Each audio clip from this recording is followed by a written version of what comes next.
اور پتہ چلتا ہے کہ ایک آدمی کے پاس کتنا زیادہ ادراک ہے کائنات کو سمجھنے کا، کہ ساری کائنات جسے ہم خدا کا کنبہ کہتے ہیں، خاندان کہتے ہیں، اس میں سے کوئی بھی چیز جو ہے وہ انسان سے دور نہیں ہے، انسان کے ساتھ ہر چیز رشتہ میں منسلک ہے۔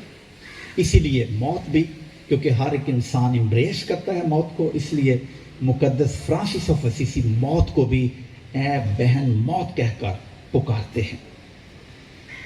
وہ میرے عزیزو اپنے مقدس بوناوینچر جو اس کی زندگی کو تحریر کرتے ہیں، اس کے حالات زندگی لکھتے ہیں، کہتے ہیں کہ مقدس فرانسس نے وقت آخر اپنے بھائیوں کو جو اس کے ارد گرد جمع تھے خدا سے محبت کرنے کی ترغیب دی، صبر سے جینے اور غربت کو اپنانے کی بات کی، اور رومن کیتھولک کلیسیا کی تعلیمات کے ساتھ وفاداری کی بات کی، اور سب سے بڑھ کر یہ کہ انجیلی طرز زندگی کو سب چیزوں پر فوقیت دینے کی بات کی۔ اس نے صلیب کا نشان بنا کر سب کو برکت دی۔ آج فرانسسکن خاندان اس واقعہ کو یاد کرتا ہے، اور اس واقعہ کو یاد کرتے ہوئے مقدس فرانسس کے نقش قدم پر چلنے کا اثر نو عزم کرتا ہے۔ یوحنا کی انجیل کے 13ویں باب کی پہلی 17 آیات جن میں ہم یسوع مسیح کے آخری کھانا جو اس نے شاگردوں کے ساتھ کھایا، پاؤں دھونے کا واقعہ، اس کو یاد کرتے ہیں، کیونکہ مقدس فرانسس نے آخری لمحات میں اپنے شاگردوں سے کہا کہ یہ واقعہ جو ہے یہ پڑھا جائے، اور جب اس نے یہ واقعہ پڑھنے کے لیے کہا تو اس طرح سے اس نے خادمانہ قیادت یعنی کہ سرونٹ لیڈرشپ کو اپنانے پر زور دیا۔ آج کی شام ہمیں افسردہ ہونے کی بجائے موت کی حقیقت کو سمجھنے اور زندگی کو بہتر طور پر گزارنے کے لیے تیار کرتی ہے۔ مقدس فرانسس آف اسیسی جس کی عالمگیر کلیسیا میں 4 اکتوبر کو عید منائی جاتی ہے، آپ فرانسسکن جماعت کے بانی ہیں۔ درویشانہ مزاج کے حامل ہوتے ہوئے سادگی اور خود سپردگی کے پیکر بنے، غربت کو اپنا لیا، امن کے سفیر بن گئے، کائنات کے مربی کہلائے۔ آپ نے اپنی 45 سالہ مختصر زندگی میں انمٹ نقوش چھوڑے ہیں۔ آپ کی شخصیت سحر انگیز، شاعری لطیف، کمالات حیرت انگیز، اور طرز زندگی بہت دلکش مگر بہت چیلنجنگ بھی ہے۔ آپ نے انجیلی اقدار پر عمل پیرا ہو کر یسوع کی مانند زندگی گزاری، اور خدا یسوع مسیح کے 5 زخم آپ کو نصیب ہوئے۔ فرانسس مین آف ریلیشنز تھا، وہ تعلقات پہ اپنی زندگی کو پیوستہ، وابستہ اور استوار کرتا ہے۔